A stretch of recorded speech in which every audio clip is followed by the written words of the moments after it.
have you ever noticed how Gen X somehow manages to feel invisible and essential at the same time? Like, you'll see memes arguing about boomers versus millennials, Gen Z rewriting the rules of culture in real time, and then there's Gen X, quietly holding things together, fixing stuff, rolling their eyes, not asking for attention, not expecting applause, just thinking, yeah, I'll deal with it. If you're Gen X, you might feel this in your bones. And if you're not, you've probably sensed it without knowing how to name it. There's something psychologically distinct about this generation, something shaped by timing, neglect, freedom, and a strange emotional self-sufficiency that doesn't quite look like confidence, but isn't weakness either. Most people think Gen X is just cynical or sarcastic or emotionally distant, but psychology tells a deeper story. And once you see it, Gen X suddenly makes a lot more sense. Let me take you back for a second. Imagine growing up in a world where adults were busy, really busy. Divorce rates were climbing. Dual-income households became the norm. Kids came home to empty houses. Latchkey kids, they called them. You let yourself in.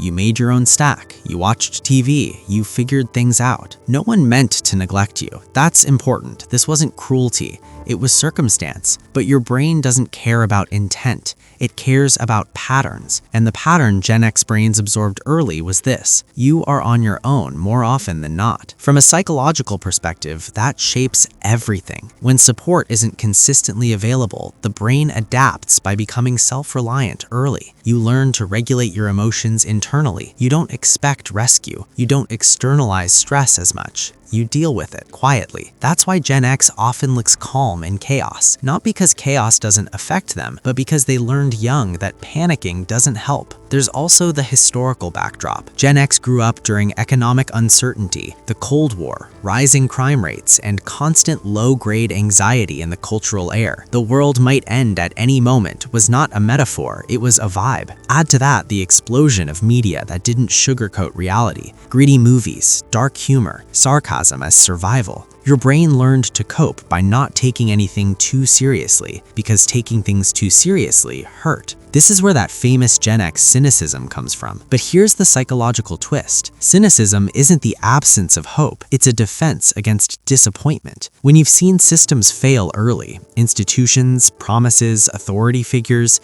you stop trusting blindly. You don't assume things will work out. You assume you'll have to adapt. And adaptation is Gen X's superpower. Neuroscience shows that early independence strengthens problem-solving circuits. When kids are forced to figure things out, the prefrontal cortex gets more practice managing uncertainty. That's why Gen X tends to be pragmatic, not flashy, not idealistic in a loud way, just realistic. What's the problem? What do we do next? That mindset isn't cold, it's efficient. But efficiency has an emotional cost, because when you grow up not expecting emotional support, you don't learn how to ask for it easily later. Many Gen X adults struggle with emotional expression, not because they don't feel deeply, but because their feelings were handled privately for so long. You learned to self-soothe before you learned to self-share. So emotions became something you managed, not something you discussed. This is why Gen X often comes across as emotionally reserved, not dramatic, not performative. You don't overshare. You don't post every feeling. You might even feel uncomfortable when emotions get too loud. Your nervous system prefers understatement, a joke instead of a confession, a shrug instead of a breakdown.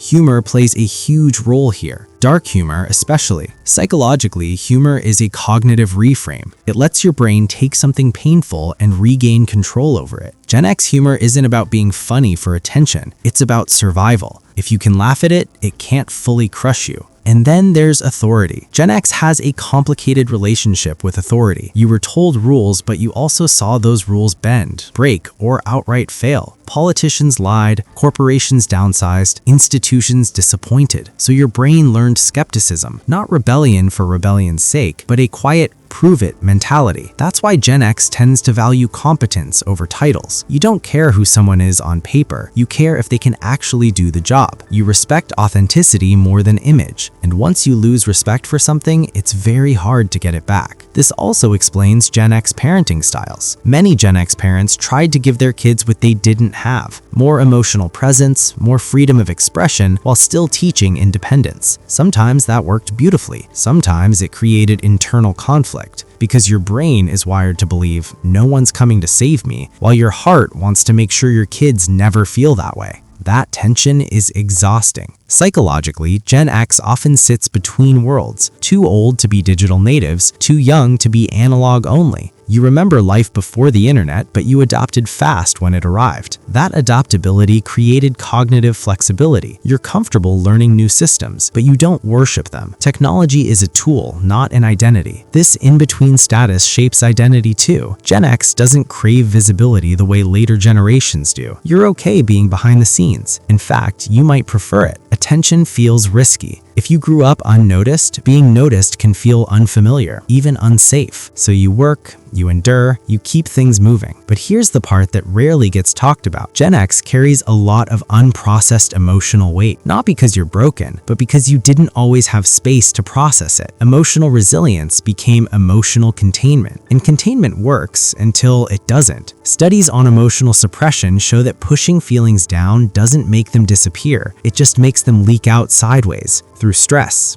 irritability, burnout, a sense of quiet emptiness. That's why some Gen X adults feel tired in a way sleep doesn't fix. It's not physical exhaustion, it's emotional backlog. And yet, there's wisdom here too. Gen X understands limits. You don't believe in infinite growth. You've seen cycles, booms and busts, trends rise and fall. That perspective creates groundedness. You're less likely to chase every new thing, more likely to ask, does this actually matter? That's a deeply philosophical stance, even if it doesn't sound poetic. The psychology of Gen X is the psychology of adaptation without applause, of strength developed quietly, of humor used as armor, of independence learned early and worn comfortably, even when it gets heavy. And maybe the most important reframe is this: Gen X isn't emotionally distant, you're emotionally selective. You don't open easily, but when you do, it's real. No performance, no exaggeration, just truth. If you're Gen X watching this, it might feel strange to have your inner world described out loud. You're used to observing, not being observed. But understanding your psychology isn't about labeling yourself. It's about recognizing patterns that once protected you and deciding which ones you still need. And if you're not Gen X, maybe this helps you see them differently, not as detached, not as cynical, but as a generation that learned early how to stand on its own and never quite stopped. If any of this resonated, take a moment to sit with it. Maybe reflect, maybe share your experience in the comments. And if you enjoy exploring the hidden psychology behind generations, behavior, and the quiet stories our brains carry, stay curious. There's always more beneath the surface than we're taught to notice.